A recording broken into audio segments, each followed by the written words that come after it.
The activation. William Bill Carter stared at the official notification on his screen. After 5 years of peaceful retirement, the United Nations Defense Fleet wanted him back.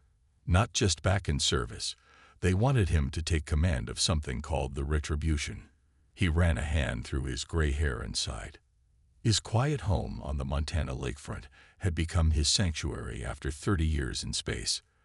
The nightmares from the Proxima Centauri conflict had finally begun to fade.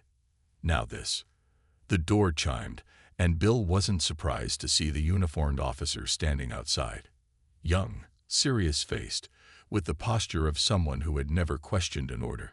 "Captain Carter, I'm Lieutenant Roy Barnes. I'm here to escort you to UNDF headquarters." "I haven't said yes yet," Bill replied. "Sir, with respect, this isn't a request. Admiral Kelly's orders are to bring you in immediately." Bill nodded slowly. "Give me 10 minutes to pack." During the shuttle ride to orbit, Lieutenant Barnes filled him in on the basics. The Voraks, an aggressive coalition of 3 alien species, had destroyed 3 human colony worlds in the past month. Billions dead. Earth was scrambling to respond. "Why me?" Bill asked. "There are plenty of younger captains with more recent combat experience." Barnes looked uncomfortable. "Admiral Kelly said you specifically have the right temperament for this mission." The orbital platform that housed UNDF headquarters was buzzing with frantic activity. Military personnel rushed through corridors with the focused intensity that only comes with impending war. Admiral Kelly hadn't changed much, still rail-thin, still possessed of those piercing blue eyes that seemed to look straight through you. Her office viewport showed Earth below, peaceful and blue. "Good to see you, Bill," she said, not bothering with pleasantries. "We're activating the Retribution." Bill felt a chill. "The what?" "It's classified above your old clearance. The Retribution is our insurance policy, a warship we've kept hidden in the asteroid belt for 15 years. It houses a weapon called the Nova Catalyst." She brought up schematics on her display. The ship was unlike any design Bill had seen before. Sleek, predatory, with strange protrusions that clearly weren't standard technology. "What does it do?" he asked quietly. "It can destabilize a planet's core, turn worlds to ash." Kelly's voice was matter-of-fact. "The Voraks have left us no choice. They've refused all diplomatic contact. Their only message was clear: humans are to be exterminated." Bill shook his head. "You're talking about destroying entire planets. There must be civilians on their worlds." "The Voraks don't have civilians as we understand them.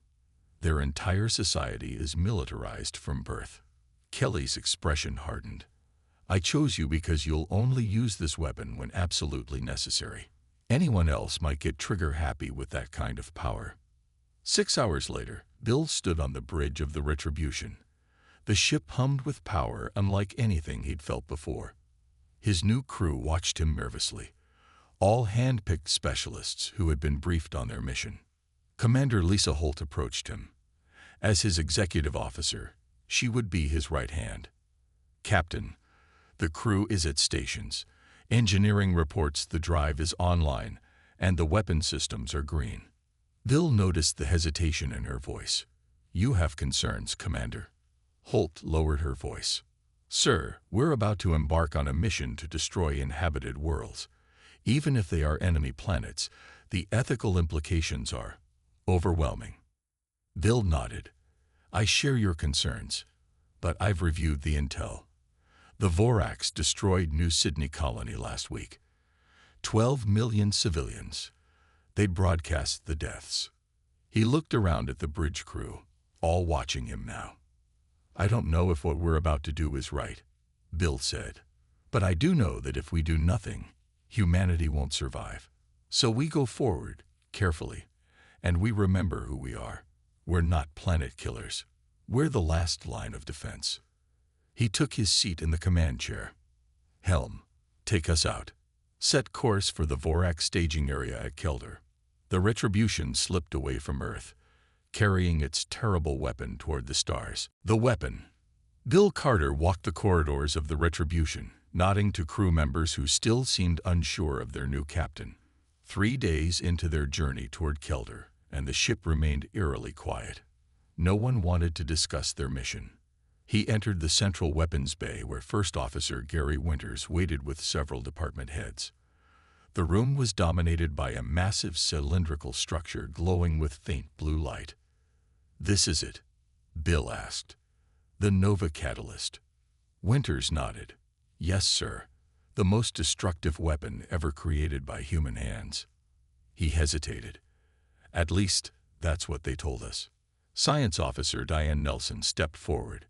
She was young for her position, but her eyes held the intensity of brilliant minds twice her age. "Captain, I've been studying the technical specifications," she said. "This weapon doesn't match any known human engineering principles. The energy signature is unusual." Bill frowned. "Explain." "It appears to draw power from somewhere else. Another dimension, possibly. When activated, it creates a cascading reaction that travels to a planet's core, destabilizing the molecular bonds. Basically, it causes planets to tear themselves apart from the inside." The room fell silent as the crew contemplated this information. "How many times has it been tested?" Bill asked. Winters looked uncomfortable. "Once, sir, on an uninhabited moon in the Kuiper Belt. The moon doesn't exist anymore, just a debris field." Bill touched the outer casing of the weapon. It felt strangely warm, almost alive. "And we're certain this is the only way to stop the Vorax." "The Vorax have superior numbers and technology," Winters replied. "Conventional warfare would mean billions of human casualties. This is our equalizer." Bill turned to the assembled crew. "I want you all to understand something. This weapon will only be used as a last resort. We will offer surrender terms first. We are soldiers, not executioners." Some faces showed relief, others disappointment. Bill realized some crew members were eager for revenge after the colony massacres. Later that evening, Bill found Diane Nelson working alone in the science lab. Screens displayed complex energy patterns that made little sense to him. "Found something interesting?" he asked. Nelson jumped slightly.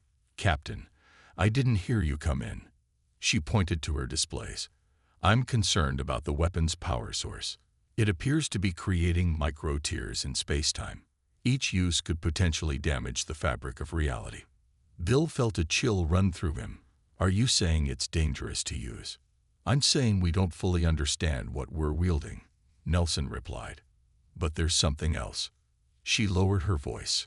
"I found data indicating the original technology wasn't developed by humans.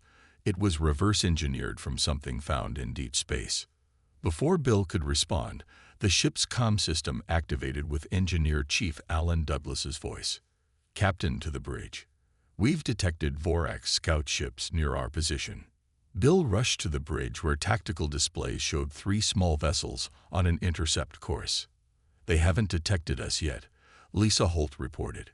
"Our stealth systems are holding." "Options?" Bill asked.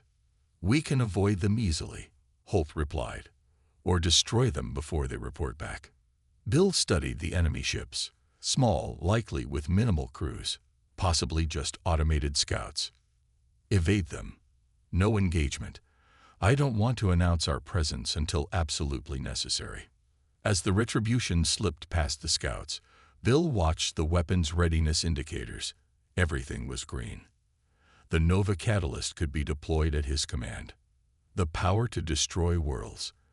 The responsibility weighed on him like a physical burden. "Time to Keldor?" he asked. 18 hours, sir," the helmsman replied. Bill nodded. "Maintain course. All departments prepare for potential combat. I want options besides full deployment of the catalyst when we arrive." As the crew acknowledged his orders, Bill couldn't shake the feeling that they were crossing a line that humanity could never uncross. First strike. The Retribution emerged from faster-than-light travel at the edge of the Keldor system.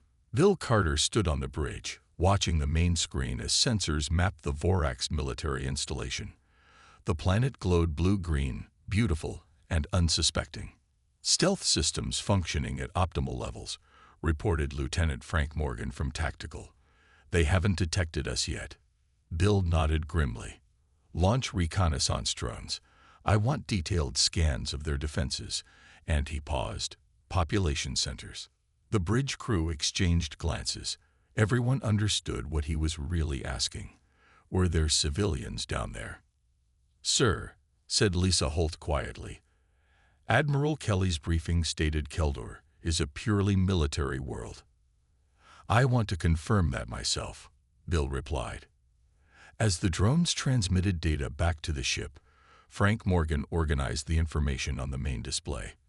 The planet's surface was dotted with massive structures, shipyards, weapon factories, and training facilities. Vorax warships orbited in defensive formations. No sign of civilian habitation, Morgan confirmed after 30 minutes of scanning. It appears to be a forward operating base.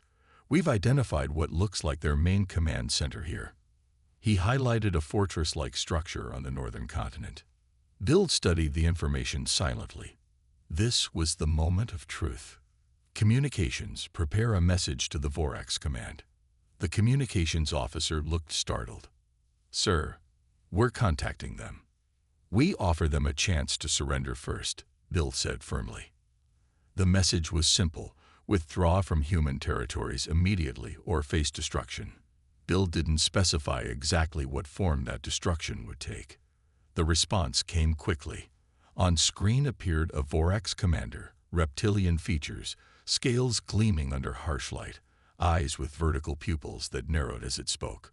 Its translator rendered its hissing speech into English. Humans, your species is marked for extermination. Your courage in coming here directly will be rewarded with a quick death. Behind the commander, other Vorax moved with purpose. They were preparing for battle. This is your final warning, Bill said. Withdraw your forces from human space. The Vorax commander made a sound that might have been laughter. We have detected your single ship. Our fleet will reduce it to atoms. The transmission cut off. They're powering up weapons, Morgan reported. Defense grid activating. Planetary shields coming online. Bill took a deep breath. Target the command center with conventional weapons. Let's see if we can resolve this without using the catalyst. The Retribution's initial barrage tore through the Vorax defenses, but their return fire rocked the ship violently. Shields at 60%, shouted Douglas from engineering. Their weapons are stronger than anticipated. Bill watched as Vorax ships launched from the surface. Dozens, then hundreds. They're scrambling everything they have. Lisa noted, this is definitely a major military hub. Another hit rocked the ship. Warning lights flashed across the bridge. Shields at 40%, Douglas reported. We can't take much more of this. Bill closed his eyes briefly. Prepare the Nova Catalyst. The weapon activation sequence required both his and Lisa's authorization. As they entered their codes, Bill felt the weight of what they were about to do. Target locked, Morgan said. Ready to deploy on your command. Launch the catalyst, Bill ordered. The ship shuddered slightly as the weapon deployed. On screen, they watched a small projectile descend toward Keldor. It penetrated the planet's shields as if they weren't there. For several seconds, nothing happened. Then the planet's surface began to buckle. Massive cracks appeared, spreading like spider webs across continents. Blinding light erupted from the fissures. Get us out of here, Bill ordered. Maximum speed. As the Retribution pulled away, the crew watched in stunned silence. The beautiful blue-green world was tearing itself apart from within, becoming a blazing inferno. The last thing Bill saw before they jumped to light speed was the planet beginning to break into fragments, a new asteroid field where a world had been minutes before. The toll. Bill Carter sat alone in his quarters, staring at the casualty report on his screen. According to their estimates, over 500,000 Vorax warriors had been on Keldor when it broke apart. The number seemed unreal, almost abstract. He had been in battles before, had given orders that resulted in enemy deaths, but never on this scale. A soft chime at his door broke his dark thoughts. "Enter," he called. Susan Wright, the ship's communications officer, stepped in. Her face was pale, her eyes rimmed with red. Bill realized he wasn't the only one struggling with what they had done. "Captain, I've been monitoring Vorax transmissions since we left Kelder," she said. "I thought you should hear this." She placed a data pad on his desk and activated it. The sound of Vorax voices filled the room, translated by the ship's computer. There was no mistaking the emotion in those alien voices, pure terror. "They're pulling ships back from the front lines," Susan explained. "They're talking about the planet killer. That's us. They've never seen anything like the Nova Catalyst before." Bill nodded slowly. "So we've accomplished our mission. We've made them afraid." "Yes, sir," Susan replied, her voice wavering slightly. "But at what cost?" After she left, Bill pulled up the sensor logs from Kelder. He watched again as the planet died, this time frame by frame. The spreading fissures, the blinding light, the final disintegration. Had it been quick? Had the Vorax suffered? His door chimed again. This time, it was Alan Douglas from engineering. "Captain, I've discovered something about the Nova Catalyst you need to see," he said without preamble. In the engineering section, Douglas showed him sensor readings taken during the weapon's deployment. "The catalyst doesn't just affect physical matter," Douglas explained. "It creates tears in space-time. Look here." He pointed to strange energy patterns surrounding the weapon's path. "Each time we use it, we're potentially damaging the fabric of reality in that region." "Is it permanent?" Bill asked. "Unknown, but it could have long-term consequences we can't predict." Bill frowned. "Do the weapon designers know about this?" "That's just it," Douglas replied. "I checked the original specifications. This effect was never documented. Either they didn't know, or they didn't want us to know," Bill finished grimly. Later that day, Bill called a meeting with his senior officers. The mood in the conference room was somber. "I know everyone is processing what happened at Kelder," he began. "I want honest feedback. How is the crew handling it?" Lisa Holt spoke first. "Many are struggling, sir. Some are justifying it by remembering the colony massacres. Others are having nightmares." Gary Winters nodded. "But morale is holding. The crew understands the stakes." Diane Nelson had been quietly studying data during the conversation. Now she looked up. "Captain, I've been analyzing the debris field that was once Kelder. The destruction was more complete than expected. Nothing larger than a few meters survived. The planet is simply gone." The room fell silent as they absorbed this information. "Communications incoming from UNDF Command," Susan Wright announced suddenly. "Priority 1. Bill accepted the transmission. Admiral Kelly's face appeared on screen. She looked satisfied, almost triumphant. "Congratulations, Captain. The Vorax are retreating across all fronts. Your demonstration was effective. New orders are being transmitted now." When the Admiral's image disappeared, Bill opened the encrypted orders. His blood ran cold as he read them. "They want us to target the Vorax homeworld next," he said quietly. "Full deployment of the catalyst on their most populated planet." The officers stared at him in shock. "That would be genocide," Lisa whispered. Bill closed the orders file. "We have 48 hours to reach the target coordinates. I suggest you all get some rest. Tomorrow, we need to have a very serious conversation about our next move." As his officers filed out, Bill wondered how many planets would become wastelands before this war was over, and whether humanity would still recognize itself when it ended. Rebellion. Bill Carter looked at the faces of his senior officers gathered in his private quarters. He had chosen this location rather than the conference room to avoid any official recordings. What they were about to discuss could be considered treason. "I've asked you here to discuss our new orders," Bill began. "Targeting the Vorax homeworld would kill billions, not just military personnel. I'm not prepared to carry out those orders." The room was silent for a moment. Then Lisa Holt spoke up. I support your decision, Captain. There has to be another way to end this war. Gary Winters frowned. With respect, sir, our orders come directly from Earth government. The Vorax started this conflict. They've shown no mercy to our colonies. That doesn't justify genocide, Bill replied firmly. If we do this, we're no better than they are. Patricia Mills, the ship's intelligence officer, had been quiet until now. She was normally reserved, but something in her expression caught Bill's attention. Lieutenant Mills, you look like you have something to say. Mills glanced nervously at the others. Sir, I've been analyzing communication patterns between UNDF Command and certain government officials. There are inconsistencies. Explain, Bill said. Several key decision-makers changed their position on the Vorax War suddenly, about 6 months ago. Before that, they were pursuing diplomatic solutions. She took a deep breath. I believe Earth's government may have been compromised. The room erupted in shocked murmurs. Are you suggesting our own leaders are working with the enemy? Winters asked incredulously. Not with the Vorax, Mills clarified. Possibly with someone else, a third party who benefits from this conflict. Before they could discuss further, Alan Douglas's voice came urgently over the comm. Captain to the bridge. Multiple Vorax warships just dropped out of light speed. They found us. The senior staff rushed to their stations. The main screen showed 5 Vorax battle cruisers approaching rapidly.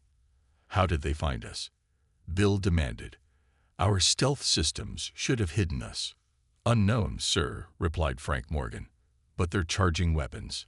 Incoming transmission. The screen changed to show a Vorax commander, more heavily armored than the one they had seen at Keldor. I am Fleet Commander Krazak. Surrender your planet killer ship immediately, or be destroyed. Bill studied the alien carefully. This wasn't a threat made in anger. It was calculated desperation. This is Captain Carter. We have no hostile intentions toward your homeworld. The Vorax commander's eyes narrowed. Lies. Our intelligence reports your current course. We will not allow you to do to our home what you did to Keldor. Suddenly, Susan Wright turned from her station. Captain, I'm picking up massive transport signatures from the Vorax homeworld. They're evacuating civilians. This new information changed everything. Bill made a split-second decision. Commander Krazak, we do not intend to attack your homeworld. Our mission is... He hesitated, knowing he was crossing a line. Our mission has been compromised. I believe both our species are being manipulated into this conflict. The Vorax commander seemed taken aback. Before he could respond, the lead Vorax ship opened fire. The Retribution rocked violently as energy beams struck its shields. Shields at 30%, shouted Douglas. They're concentrating fire on our propulsion systems. Evasive maneuvers. Bill ordered. Return fire. Conventional weapons only. Target their weapons systems, not their engines. I don't want to destroy them if we can avoid it. The ship shuddered under repeated hits. A console exploded, sending a crew member flying. Shields failing, Douglas reported. Hull breach on Deck 4. Lisa Holt looked to Bill. Sir, we need to use the catalyst, or we won't survive this. Bill shook his head. Prepare for emergency jump. Random coordinates, just get us out of here. The jump drive needs 30 seconds to charge, the helmsman shouted. Give me everything to shields. Bill ordered. Hold them off. As the Vorax ships closed in for the kill, Bill wondered if his rebellion against orders had doomed his crew. Then the stars stretched into streaks of light as the Retribution escaped into the safety of faster-than-light travel, damaged but alive. The truth revealed. The Retribution limped through space, running on backup systems. The emergency jump had saved them from the Vorax fleet, but left the ship badly damaged. Repair crews worked around the clock to fix hull breaches and restore power. Bill Carter stood in the engineering bay with Alan Douglas, examining the Nova catalyst. Despite the chaos of the battle, something Douglas had said earlier kept nagging at him. You mentioned the weapon's effects weren't in the original specifications, Bill said. I want to know everything about where this technology came from. Douglas wiped grease from his hands and led Bill to a maintenance panel beneath the weapon housing. He removed the panel to reveal strange symbols etched into the metal beneath, definitely not human writing. I found these when we were repairing battle damage, Douglas explained. They're hidden under every access panel.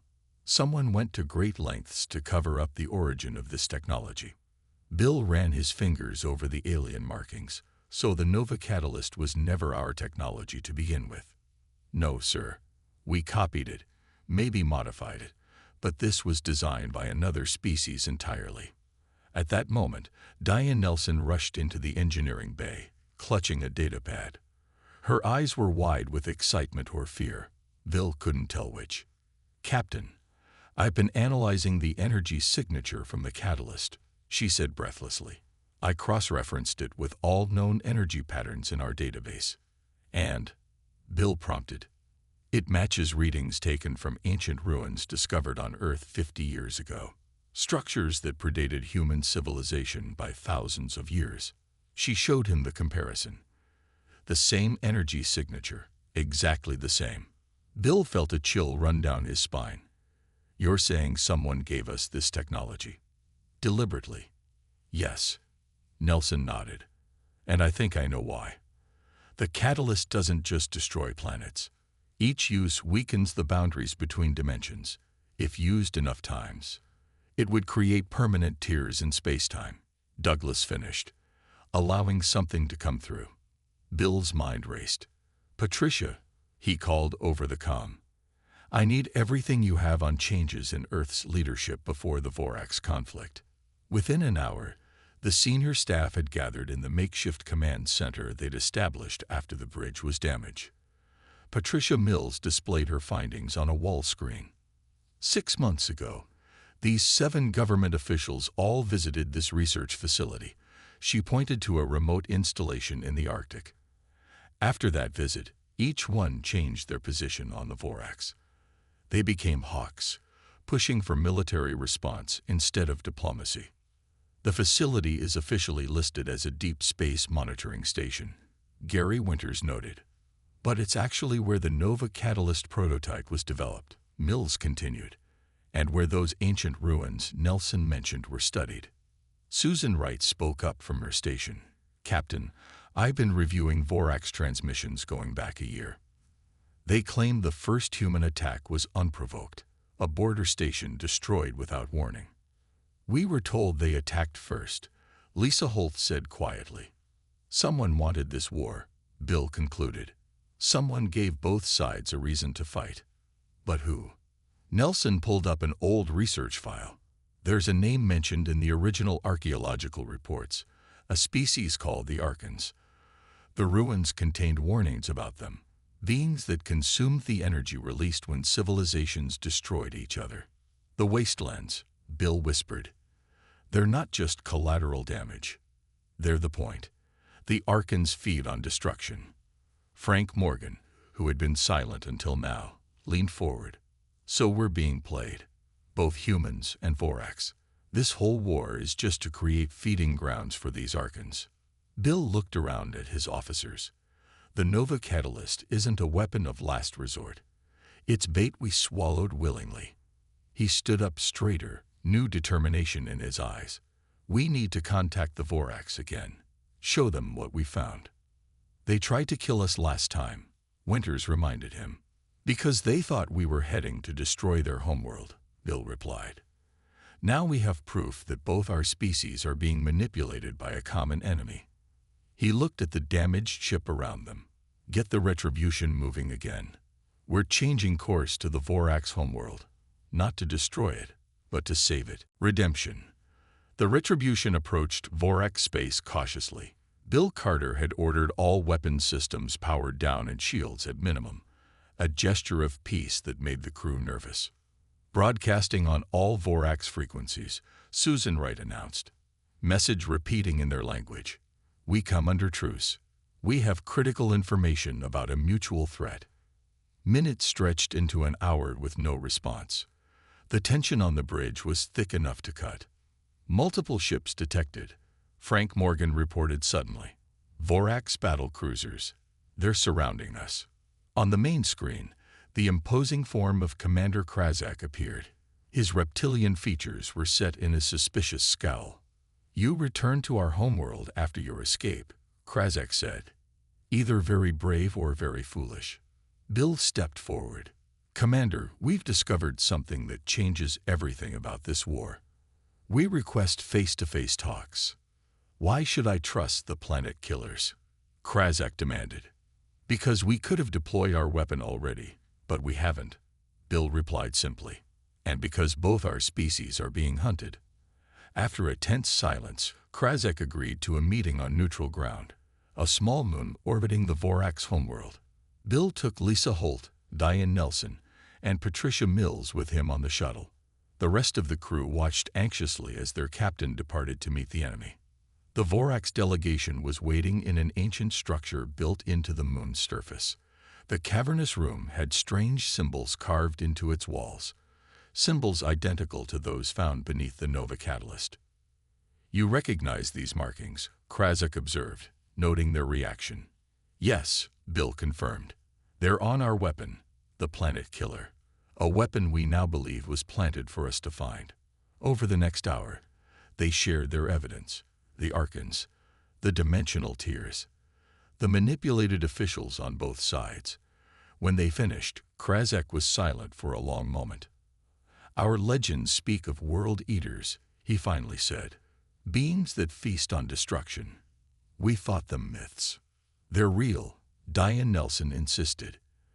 "And they're using us to prepare their feeding grounds." "The conflict at our border," Krazak said slowly. "We believe humans attacked first." "Just as we were told you attacked first," Patricia Mills replied. "Perfect symmetry. Perfect manipulation." "If what you say is true," Krazak growled, "then the real enemy has remained hidden while we destroy each other." Bill nodded. "And we've nearly given them exactly what they wanted."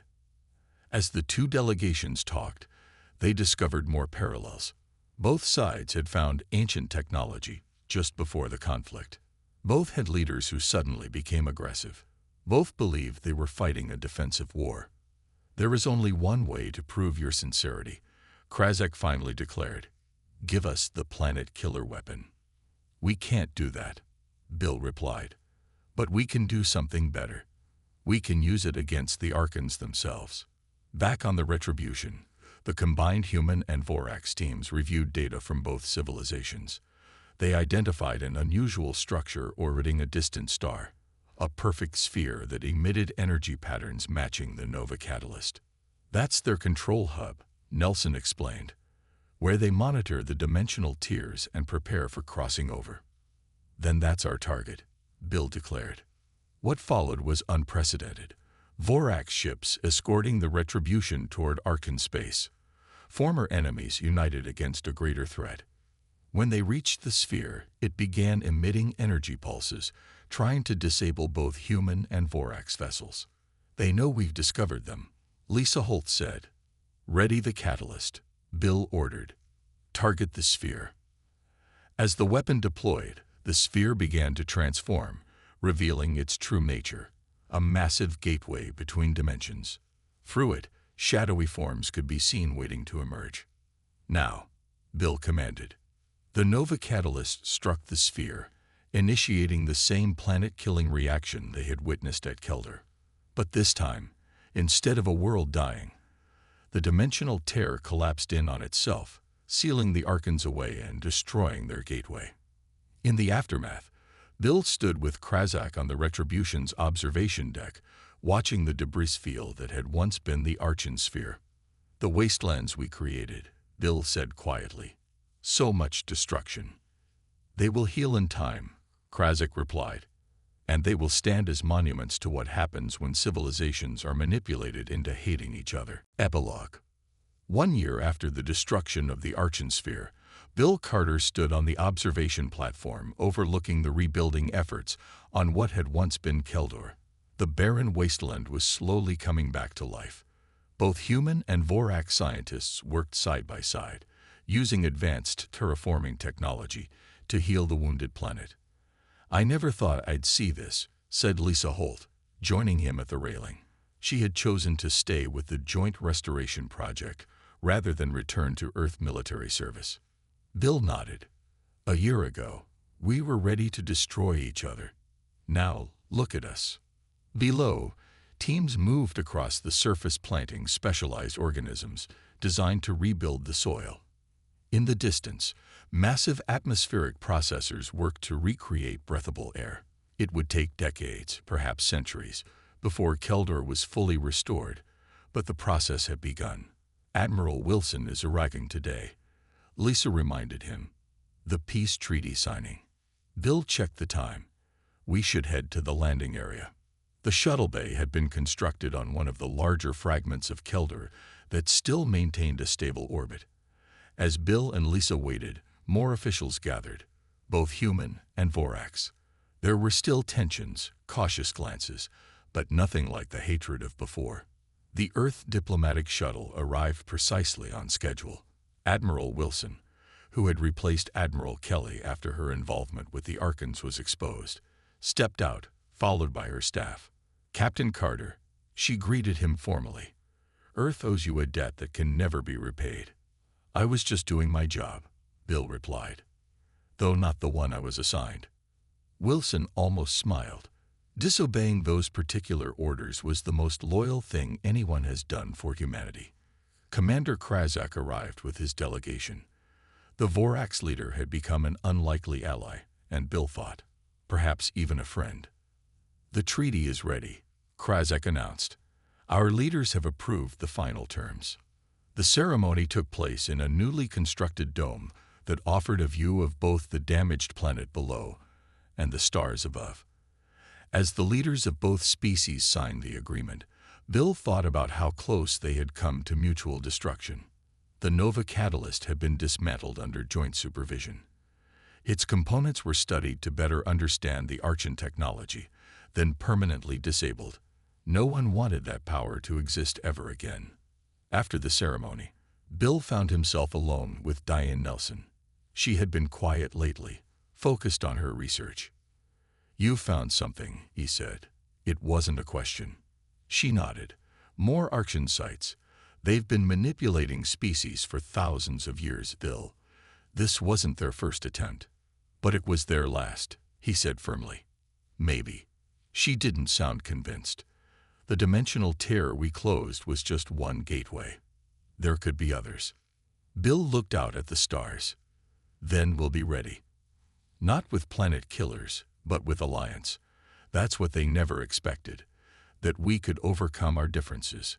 Later, as the diplomatic teams prepared to leave, Gary Winters approached Bill. He had been assigned to the new Joint Defense Force. "They're offering you command of the first mixed-species fleet," Winters told him. "Humans and Vorax serving together." Bill shook his head.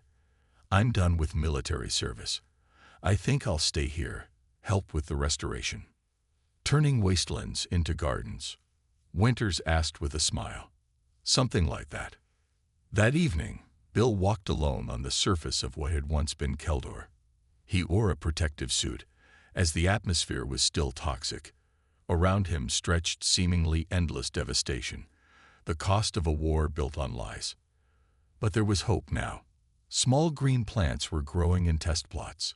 Water was being synthesized from the raw elements scattered across the surface. Life was returning.